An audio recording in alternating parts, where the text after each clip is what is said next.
Hey everybody, it is time for another Tuesday tip. This week I want to talk about nasal rinses. It's a very glamorous topic. So glad you could join me for this.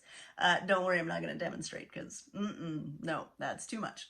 Um, so there's a couple of different ways you can do basically a nasal rinse. And I'm not talking about a little nose spray. I'm talking about actually something that is going to rinse out your nasal passages and sinuses to some degree.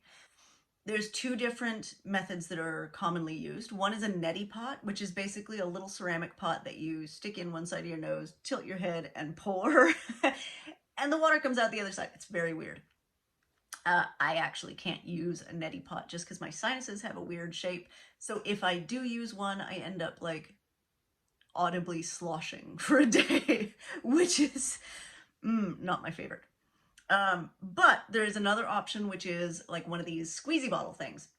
And basically just fill it with water, put in your saline mix or xylitol mix. We'll talk about the mixes in a second.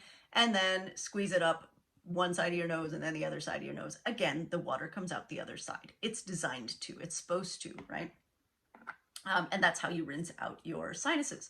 Highly recommend this if you have seasonal allergies. And there's a few different options in terms of what you can put in this bottle that will really, really help. So this one is from NeilMeds. I don't know if other companies make these. I have no affiliation with NeilMeds. I'm not shamelessly promoting them. I'm just telling you what I use. So NeilMeds makes a couple of different types of packets. One is a saline, and it's basically just salt with a buffer, which is baking soda, and then you add that to water. It's simple, right? Like this is not, it just helps to literally physically clean out your nose. They have a new one that I'm really enjoying. Let me see if I can show it to you. It is Sinus Rinse with xylitol. Okay, so xylitol actually is it's an artificial sugar. Well, artificial. It is made in a lab. It occurs also in nature, but it's a sugar alcohol. And what it does is actually coat mucous membranes and prevent bacteria from binding, but it also inhibits bacterial growth. So I have been trying the xylitol one, which was released not too long ago, recently, and really, really like it. And I think for me, that's a very beneficial addition. But there are other things you can add as well. So you do have to be careful. This is not a like willy-nilly add anything you want to this bottle. You are squirting this up into your sinuses, which is really proximal to your brain, right? We don't want to get too many weird things in there. But there are some things that have been well documented. Xylitol is obviously one of them. Saline is another one, but there's a couple of more. One is a sinus or mouth-specific probiotic.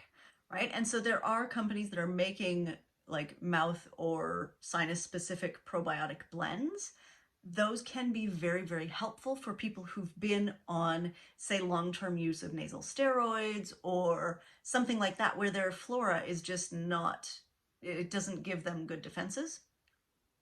But again, be careful about quality because you're shooting this right close to your brain, right? Like we want to make sure it's decent. The other interesting one, which there's actually a significant amount of research on, is, wait for it, baby shampoo. Right, so that, it's not what anybody's expecting, but it is baby shampoo, simply because bacteria and yeasts that can live in your nose very often create what's called a biofilm.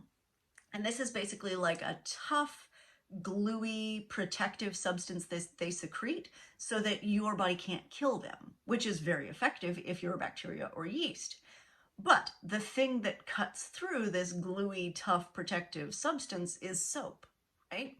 And so the reason they use baby shampoo is because it usually is perfume-free, artificial color-free, and reasonably gentle. They talk about using a teaspoon of baby shampoo in a bottle like this. I think that's kind of a lot. So when I use baby shampoo, which I do use if I feel like, you know, there's something going around or I'm getting a virus or a sinus infection or something like that, I will add it to the saline or xylitol mixture.